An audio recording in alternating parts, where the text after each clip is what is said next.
5 seconds. Start.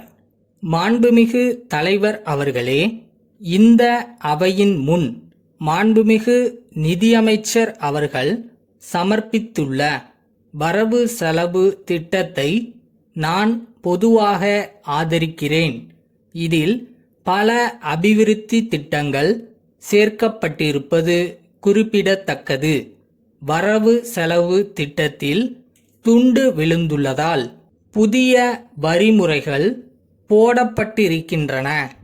நிலவரி உயர்வு சிறு விவசாயிகளையும் வறண்ட பகுதிகளையும் பாதிப்பதாக இருக்கிறது. இதை மாண்புமிகு நிதியமைச்சருடைய கவனத்திற்கு கொண்டு வருகிறேன். பொதுவாக விவசாயிகளுடைய உற்பத்தி பொருள்களின் விலை இறங்குமுகமாகவும் விவசாயிகள் வாங்கக்கூடிய இதர பொருள்கள் விலை ஏறுமுகமாகவும் இருக்கிறது. இதை சமநிலைப்படுத்த வேண்டியது அவசியம். அரசின் கடமைகளில் இதுவும் ஒன்று ஆகும் என்பதை தெரிவித்துக் கொள்கிறேன். விவசாயிகளுடைய கடன் வசதிக்கு திட்டவட்டமான ஏற்பாடு அவசியமாகும் என்பதை இந்த நேரத்தில் வற்புறுத்துகிறேன். விவசாயிகள் கடனை திருப்பிச் செலுத்துவதை தள்ளிப்போடும் சட்ட முன்வடிவால் ஏற்பட்ட நிலைமையை அரசு கவனிக்க வேண்டுமென கேட்டுக்கொள்கிறேன். விவசாய பொருளாதார நிலை மோசமானால் விவசாயிகளின் நிலைமை விபரீதமாகும் என்பதை அரசின் கவனத்திற்கு கொண்டு வருகிறேன். கிராமங்களில் கூட்டுறவு வங்கிகள் ஏற்படுத்தி விவசாயிகளுக்கு கஷ்டம் இல்லாமல் விரைவில் கடன் கிடைப்பதற்கு வேண்டிய ஏற்பாடுகள் செய்ய வேண்டியது அவசியம் ஆகும். இது பற்றி அரசு கவனம் செலுத்த வேண்டுமென்று கேட்டுக்கொள்கிறேன். அதோடு விவசாயிகளுக்கு 1 வருட காலத்தில் 4 முதல் 6 மாதங்கள்தான் வேலை கிடைக்கிறது என்பதை குறிப்பிட விரும்புகிறேன். எஞ்சிய மாதங்களில் விவசாயிகளுக்கு சிறு குடிசை தொழில்களை ஏற்படுத்தி கொடுக்க வேண்டும். மேலும் கிராமங்களுக்கு போதிய அளவு மின்சாரம் விஸ்தரிக்கப்பட வேண்டுமென்று கேட்டுக்கொள்கிறேன். அபிவிருத்தி திட்டங்களில் கூட்டுறவு சங்கங்களும் உள்ளாட்சி நிர்வாகமும் பங்கு கொள்ள செய்ய வேண்டியது அவசியம் என்பதனை ஞாபகப்படுத்துகிறேன். அப்படி செய்தால்தான் அந்த திட்டங்கள் வெற்றிகரமாக நிறைவேறும் என்பது என் கருத்து. விற்பனை வரியால் கூட்டுறவு பண்டகசாலைகள் பாதிக்கப்படுகின்றன. பெரிய வியாபாரிகள் விற்பனை வரியிலிருந்து தப்புவதற்கு பல முறைகளை கையாளுகிறார்கள். இந்த முறையை கூட்டுறவு பண்டகசாலைகள் கையாள முடியாது என்பதை அரசினுடைய கவனத்திற்கு கொண்டு வருகிறேன்.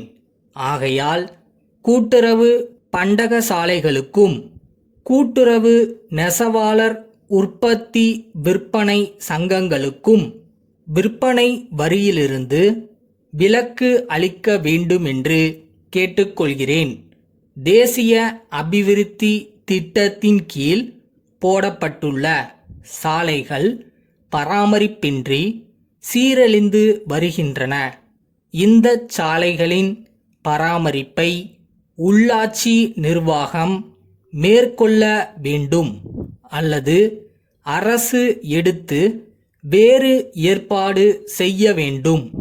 தேசிய விஸ்தரிப்பு திட்ட வட்டாரத்தில் சாலைகள் போடுவதற்கு கஷ்டமாக இருப்பதால் சில விதிகளை அரசு வகுக்க வேண்டுமென்று கேட்டுக்கொள்கிறேன். ஒரு அமைப்பை ஏற்படுத்தினால் அது அழியாமல் பாதுகாக்க வேண்டும். மும்பை சிவாஜி கூட்டமைப்பிலிருந்து கொல்கத்தா துர்கா கூட்டமைப்பிற்கு எழுதும் கடிதம். அன்புடையீர், நாங்கள் குளிர்பதன பெட்டி தயாரிப்பிலும் விற்பனையிலும் நீண்ட காலமாக ஈடுபட்டிருப்பது தங்களுக்கு நன்கு தெரியும். இப்பொழுது சில இயந்திர நுட்பங்களின் மூலம் இந்த பெட்டிகள் கூடுதல் பயன் அளிக்கும் வகையில் சில மாற்றங்கள் செய்திருக்கிறோம். இதில் பனிக்கட்டி உறையாதபடியும் அமைத்துள்ளோம். கூடுதலாக அறைகள் ஏற்படுத்தப்பட்டு இருப்பதால் பால் போன்ற திரவ பொருள்கள் ஓர் அறையிலும் இதர காய் கனி போன்ற பொருள்களை வேறு அறைகளிலும் வைத்து கொள்ள வசதியாக அமைக்கப்பட்டுள்ளது. இதை பார்வையிட்டவர்கள் இதை விரும்பி வாங்க உற்சாகத்துடன் இருக்கிறார்கள். வாடிக்கையாளர்களுடைய வசதியை கருத்தில் கொண்டு தற்காலிகமாக இவற்றை சலுகை விலையில் விற்க முடிவு செய்துள்ளோம். காலம் கடந்தால் விலையை ஏற்றக்கூடிய வாய்ப்பு உள்ளது. ஆகையால் இவை விரைவில் விற்பனை ஆகும் என்ற நம்பிக்கை எங்களுக்கு ஏற்பட்டுள்ளது.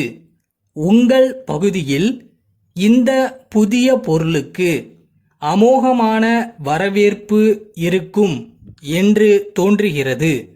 உங்கள் தேவைகளை தெரிவித்தால் நாங்கள் அதை கூடிய விரைவில் பூர்த்தி செய்ய முயற்சிப்போம்.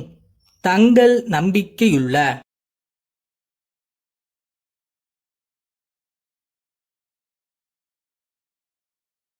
வச்ச குறி மிஸ் ஆகுதுன்னா எங்க மிஸ்டேக் பண்றோம்னு பாரு.